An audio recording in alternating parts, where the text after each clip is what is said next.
Я больше не буду врать. Обещаю, Господи. Я покаюсь, клянусь, я покаюсь, только пускай он исчезнет. Но уж нет. «Привидение» — другое название «Призрак Гост», фильм режиссера Джерри Цукера, вышедший на экраны в 1990 году.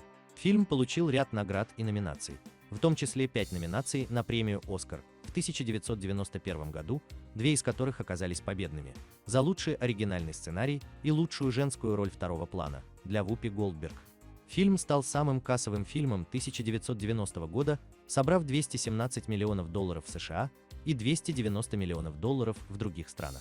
Фильм «Привидение» с Патриком Суэйзи в главной роли занимает 188 место в топ-250 фильмов.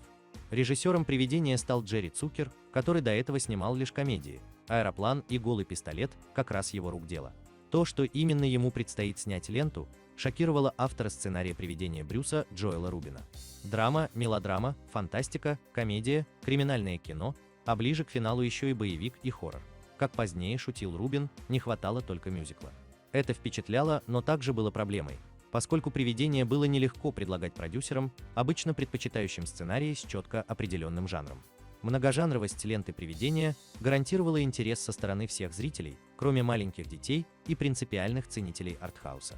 И в отличие от многих сентиментальных романтических лент, «Привидение» с равным удовольствием смотрели мужчины и женщины. Я люблю тебя, Моль. Я всегда тебя любил. Аналогично. «Привидение», актеры и роли. Патрик Суэйзи, Сэм Уит, руководящий сотрудник банка. Деми Мур, Молли Дженсен, подруга Сэма, скульптор. Вупи Голдберг, Ода Мэй Браун, экстрасенс, ясновидящая. Тони Голдуин, Карл Брюнер, друг Сэма, его коллега. Рик Авелес, Вилли Лопес, убийца Сэма. Винсент Скьявели, «Привидение в метро».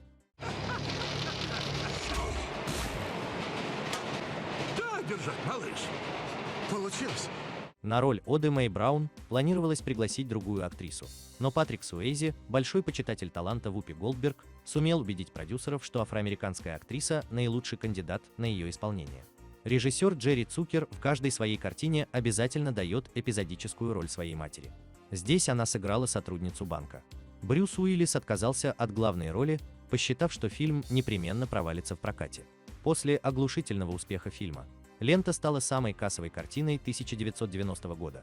Уиллис признал, что сглупил, отвергнув предложение, и согласился сыграть в «Шестом чувстве» 1999 года, чтобы не упустить свой второй шанс прославиться в образе покойника.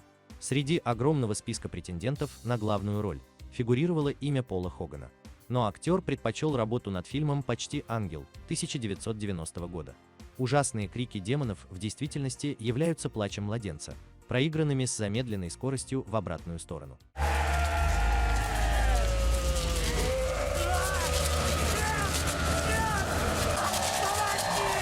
На роль Молли пробовалась актриса Молли Рингуолд, сыгравшая в картине «Клуб Завтрак» 1985 года, обзор которой есть на нашем канале.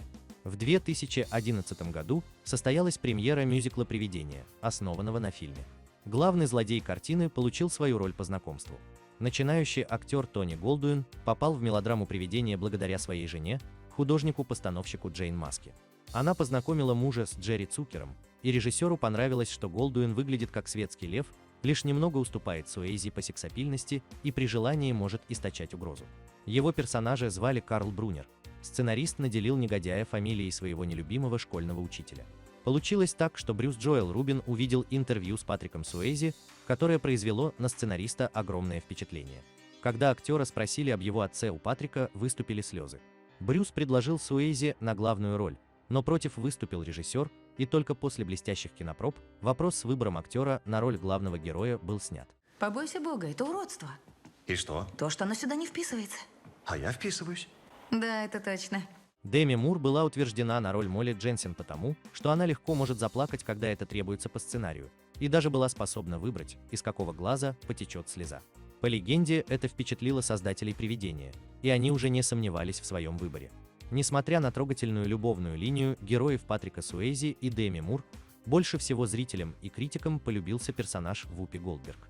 Актриса играла эксцентричную ясновидящую, которой предстояло стать проводником между Молли и ее погибшим возлюбленным Сэмом. Роль принесла Вупи Голдберг, которой на тот момент было 35 лет, Оскара, Золотой глобус, премии Бафта и Саттерн Эворд. В саундтрек картины вошла композиция Unchained Melody. Песня ассоциируется исключительно с привидением, хотя ее авторы Алекс Нот и Хай Зеррит написали хит за 35 лет до выхода фильма на экраны. После премьеры мелодрамы «Привидение» она вернулась в мировые чарты спустя десятилетия. Та самая песня, та самая сцена с гончарным кругом – это момент, вошедший в историю кинематографа. Патрик Суэйзи упоминал в интервью, что это была самая чувственная, самая сексуальная сцена, в которой ему когда-либо приходилось сниматься. Музыку «Привидения» сочинил ветеран Голливуда, французский композитор Морис Жар, отец знаменитого электронщика Жан-Мишеля Жара. Короткая стрижка, которую носила в фильме Деми Мур, немедленно стала модным хитом. Автор прически – знаменитый в то время стилист Джон Сахак, в чей нью-йоркский салон приезжали Брэд Питт, Гвинет Пэлтроу, Мик Джаггер, Джон Бон Джови и многие другие. Сценаристу и режиссеру нелегко далась финальная сцена «Привидения». Над последней репликой Сэма они думали несколько месяцев, пока не утвердили окончательный вариант «Увидимся». Главная тема фильма – любовь главного героя к его девушке, любовь, которая удерживает парня на земле, пока он не спасет любимую от друга-предателя и его криминальных пособников. Ой, ведь у женушки моей... Ладно, хорошо. Замолчи, я сделаю все, что скажешь, только не пой больше. «Привидение» — фильм-сюжет. Банкир Сэм Уит, его сыграл Патрик Суэйзи, и его подруга, скульптор Молли Дженсен, в исполнении Деми Мур, с помощью друга и коллеги Сэма Карла Брюнера. Роль исполнил Тони Голдуин. Ремонтируют их новую квартиру на Манхэттене. Однажды Сэм рассказывает Карлу, что обнаружил необычно большую сумму на сомнительных банковских счетах. Он решает заняться расследованием самостоятельно, отклонив предложение Карла о помощи. Той же ночью, возвращаясь из театра, Сэм и Молли подвергаются нападению грабителя, который убивает Сэма в драке, а затем крадет его кошелек с ключом от квартиры. Сэм видит, как Молли плачет над его телом, и обнаруживает, что он теперь призрак, невидимый и неспособный взаимодействовать с миром смертных. Молли потеряна после смерти Сэма, поскольку сильно его любила.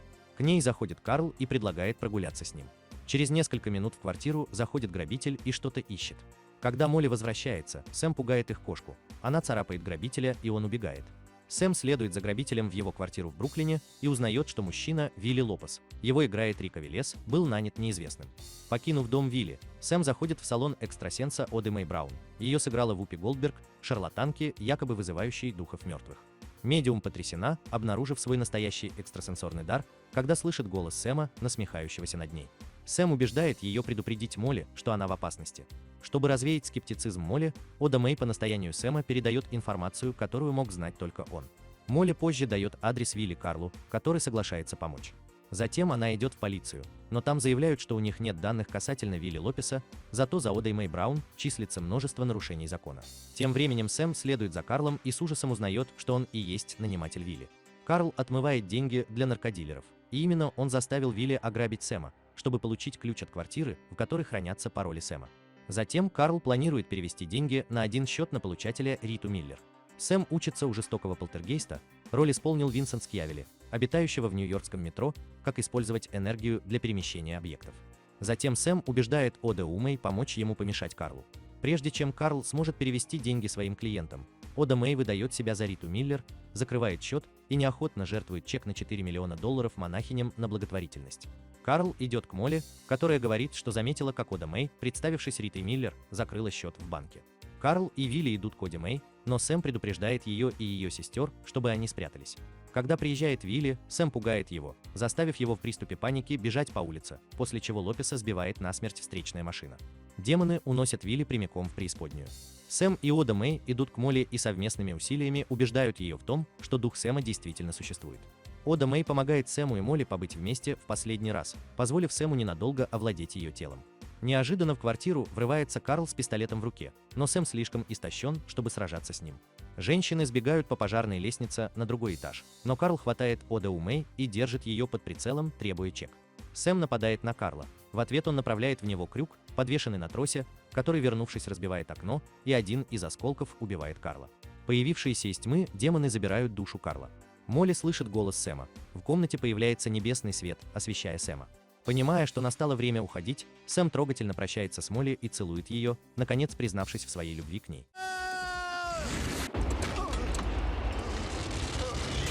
Рисуйся сюда! Метро мое!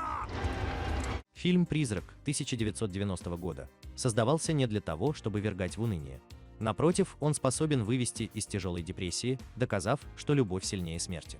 Фильм смотрел не менее 15 раз, и если будет возможность, посмотрю еще не раз. Фильм, который не может надоесть, и каждый раз его смотришь как будто впервые. Он вызывает бурю разнополярных эмоций. Каждый раз переживаешь за героев как в первый раз, и каждый раз по-разному оцениваешь. Фильм про любовь, для которой смерть ничего не меняет. Тема загробной жизни привносит свежую струю как в теоретическую трактовку послесмертных состояний, так и в саму ленту. После увиденного на экране даже самый отъявленный атеист может задуматься, а может и вправду что-то есть там. Одинокое любящее вас привидение.